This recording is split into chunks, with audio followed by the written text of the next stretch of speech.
Okay, good morning. Hey, hi, hello. Welcome back to the Alexandrian Codex.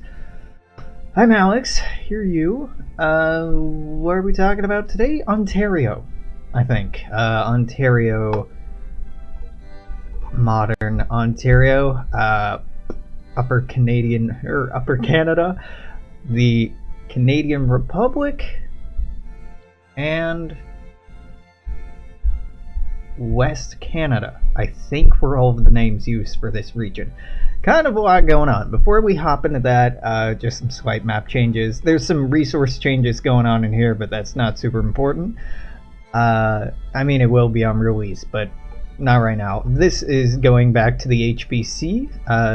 The reason southern Manitoba is going to the Hudson Bay Company is the presence of the Red River Colony. What it was called, Red River Colony. The colony was originally supposed to go through here, but after a settlement with my phone's over here. Nope. With the United States in 1818, I think, the border became what it is today.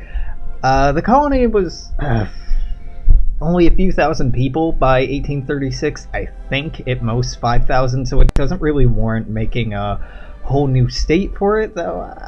Yeah, because I don't want to cluster. That's not the right word. I don't want to matryoshka vassals. The United Kingdom is already the overlord of the Hudson Bay Company, and I don't want the Hudson Bay Company to then be the overlord of other things. It's too much. It's too much. So we're just going to change this border, add a population. The HBC, really, I expect to not do anything. But Ontario lets us start talking about some pretty fun stuff. The first of which, and I know I said fun, and I'm about to jump into talking about not fun stuff, is census data. Yeah, fun, right? So this is just a reference sheet of the a few of the censuses that I'm using to determine Canadian population for the starting date. Canada, fortunately, had a pretty decent infrastructure set up to do censuses. Unfortunately, Upper Canada doesn't have an intact census, complete intact census until 1851. There's some good data approximating what the population was, but not quite right. Yeah. I've done some fun numbers here determining average annual growth rates and trying to deconstruct what the 1836 population is. My guesstimate for Ontario was 618,084, and the yeah. I was way fucking off. In 1936, the population was about half of that. So this is why you go to multiple sources and you find other people's work instead of just trying to reverse engineer population growth on your own, because this shit didn't work. Yeah, Ontario is a lot of fucking provinces in vanilla, and I think 1, 2, 3, 4, 5, 6, 7, 8, 9. That's still a lot for one state. Well, actually, no. 10, 11, 12, 13, 14. Yeah, Ontario still hasn't been changed. That is a lot of subdivisions in a province. Is that the most? Anywhere in the North Americas? 1, 2, 3, 4, 5, 6, 7, 8, 9, 10. I think it might be. I think Ontario, well, Quebec is probably pretty close, right? 1, 2, 3, 4, 5, 6, 7, 8, 9, 10, 11. I don't know what. It's a lot. It's too many, frankly. I would break it in between Northern Ontario and Southern Ontario, but I don't care enough to actually do that. Functionally, it'll work the same way. So there's some RGO changes going on. There's starts out being iron here, and while there is iron present, iron didn't start being mined there, or wasn't even really discovered there till 1888, so that's got to change. Really, the main industry of Ontario during this time, although it did eventually become agriculture by the end of the 1800s, was timber. The lumber and timber industries were very, very important. The United Kingdom had used up most of their hardwood and softwood, I don't want to call them deposits, but, used up a lot of their old growth forests. And old growth forests were still super important in building a working industry, or naval industry at this time. With the loss of the 13 colonies, that was a really big deal and heavily affected their industry. So it then fell onto Canada to help bridge that gap. So this is pretty important early on. Eventually it might transition into grain, but whatever. Iron is eventually found here, so here, and here, so here. The Porcupine Gold Rush in 1909, which is right about here, is where this sparks off, ends up having 5 times the amount of gold as the Klondike Rush unearthed, which is fucking crazy that I had never heard of it before I started doing research, because the Klondike Rush is in the game, but something that had more gold isn't. It's probably because the Klondike Rush happened first? But still, modern Ontario has still a lot of gold mining going on, but those deposits weren't discovered until the late 30s, 40s, 50s, 60s. So 1930s, 40s, 50s, 60s. So they don't show up in the timeline of this game. Here I break down the population. So population is estimated around 358k. There were at least 2,000 Irish people, based on one reference to about 2,000 Irish folks. The 1842 census, I think, or 1841, recorded religious belief. So using those numbers, we can guesstimate what the religious beliefs of people were in this place at this time, which is pretty cool. 74% Protestant, 15% Catholic, 5% other, and about 2% Jewish. Or, no, sorry, 0.2% Jewish. 2% would be substantial. Using this combined with some other stuff, that about 50% of the population was foreign-born British, that Upper Canada was regarded as more Anglo-centric than French-centric and helped balance out Canada politically. So we're going with about 36k pops Anglo-Canadian, 35.5 British, 4k Irish, 9k French-Canadian, some Métis, I don't...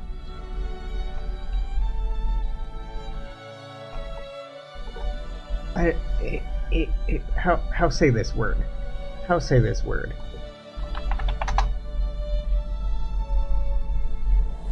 Métis. Métis? Métis. Métis. Okay. God. I've had so many opportunities to look that up. So yeah, this is kind of set up. I don't know what their jobs are going to be. The vast majority should be farmers and laborers. This was largely an agricultural area. The aristocracy existed. It was pretty ingrained. The family compact, they were called. They weren't an actual family. It was more to express the fraternity and the tightness of their bond. Basically, they were oligarchs that kept the politics of Upper Canada really under their thumb for a long time, which combined with economic crisis in 1836 to 1838, as well as a massive number of debtors in Upper Canada, led to the eventual Upper Canada Rebellion in 1873. November, December 1837, not 73, William Leon Mackenzie. It's pretty cool. It's only a few hundred people, maybe 1,000 rebels at the most, which doesn't seem like a lot by today's standards. He publishes a Constitution newspaper on July 4th. Definitely nothing tongue-in-cheek about that.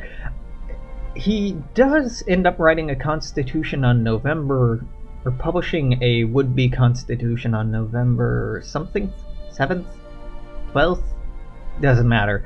It's a pretty neat Constitution calling for an elected governor, Senate, and House. That's familiar, all by secret ballot, an ending of slavery, and the end of hereditary titles and annulments, separation of church and state, clergy being restricted from holding political office or running for office, personal property rights being protected, except in the case of banks, and there was something else, but it was actually kind of pro-labor for the time, freedom of the press and freedom of assembly. So once November or December 1837, God, am I dyslexic? This rolls around, the Upper Canada Rebellion is going to fire off as an event. Basically, it's going to be an event tree that's pretty straightforward. Event 1 being an event firing for the player or AI of Upper Canada, being given the choice to stand with the Republic, i.e. Mackenzie's Republic, and declare war of independence on the UK. Should be pretty easy to win because Lower Canada is fighting a similar war at this time. The Hudson Bay Company has very little manpower, and the United Kingdom's not going to have all the bullshit North American territories it does in Vanilla Vicky 2, so might be easier. Also, the US has potential to join in on your side, so that would be substantial help too. Still want to be the easiest war, but it's possible. I'm having a hard time remembering. British ships can't go up the rivers in Victoria 2, right? Right, you can't make a naval landing in Upper Canada. So actually, so long as Lower Canada holds out, Upper Canada, let's take a look at the map. Yeah. So the St. Lawrence River runs through here, so ships at the time could actually go up the river. Be difficult and make their way down to Ontario. To what the hell is the capital of Ontario called, Alex? I don't remember. I know this. I wrote it down earlier. It doesn't matter. Troops could be ferried in, but the way that Victoria 2 works, not so much.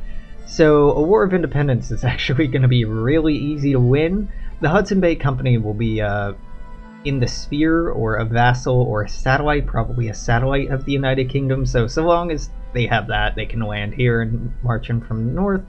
And Lower Canada is probably getting its teeth kicked in because naval landings can happen here. And also New Brunswick and Nova Scotia and... Come on, Alex. Newfoundland? Yeah, Prince Edward Isle is in here, right? Yeah, these are all still going to be UK controlled. Probably. So they'll have an easier time getting independence than Upper Canada, Lower Canada, Quebec. But it's still going to be an uphill battle. So if they do take that choice, the US will be prompted with an event giving two choices: to join the war on the side of Canada, or to not get involved.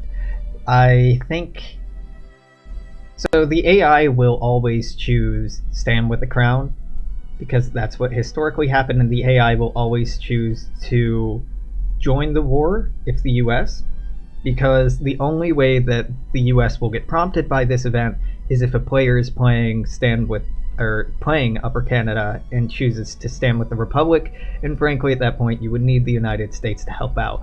Really the justification for this is the Upper Canada Rebellion didn't get much help from the United States for a few reasons, predominantly because they got their asses kicked before the United States ever got a chance to hear about it. There was some miscommunication on when some militia should be arriving to where, and that miscommunication led to a couple of ambushes. There were there was like one major battle. The Upper Canada rebels got in a firing line, fired. The first row dropped onto their stomachs, went prone, so the people behind them could fire and they could reload. But the second row, because they weren't well trained, thought that the first row had all been killed, so they ran away. So that's kind of a fluke historically, so it's conceivable that the US might get involved. This isn't that long after the War of 1812, and US-Canadian relations had a lot of, or US-British relations had a lot of potential spark points for most of the 1800s. There were even concerns during the Civil War that the United Kingdom would get involved on behalf of the South, but, of course that didn't end up happening. Now, if you're playing the United States, Upper Canada will always choose to stand with the Crown. If that happens,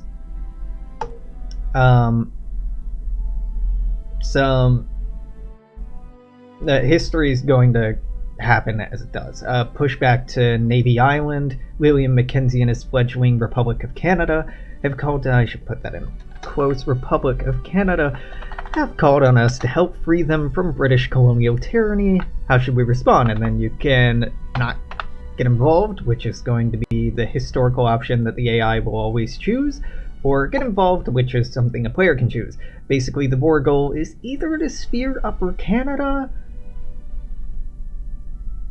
or independence for Upper Canada. I think it should be to sphere Upper Canada. I'll play with this. This is the Republic of Canada flag, by the way. It's just beautiful. It has no subtlety to it at all. We like stars. Americans have stars. How many stars should we have? Oh, 2. Alright, cool. What else? Just Liberty in large red font. Just block text, Liberty. Yeah. So that's what's going on with Ontario. There's there's some cool stuff happening here early on. Honestly, Ontario doesn't have too much crazy shit happen to it after this, which on one hand is a shame. On the other hand, it sounds like not a terrible place to be during the mid to late 1800s. Yeah, that's pretty much all I got for today. This is already 18 minutes. Dang.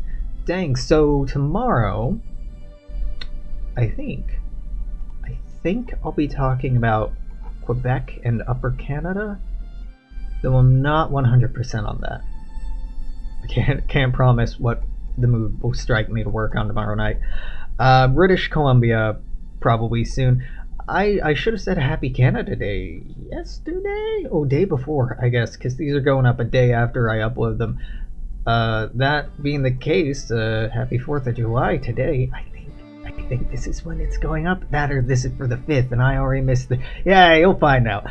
Okay, well, hopefully Friday or Saturday I'll get a chance to stream this week. I do have the time during the day, but this is basically... I'm recording these at 6:30? No, 7. It's 7 now. This is 7 p.m. to me. Or 8 p.m. I work all night. So, I'm fucking tired and spacey. Maybe I have some chores to run. Anywho, see you tomorrow. Toodaloo. Take care. Bye-bye.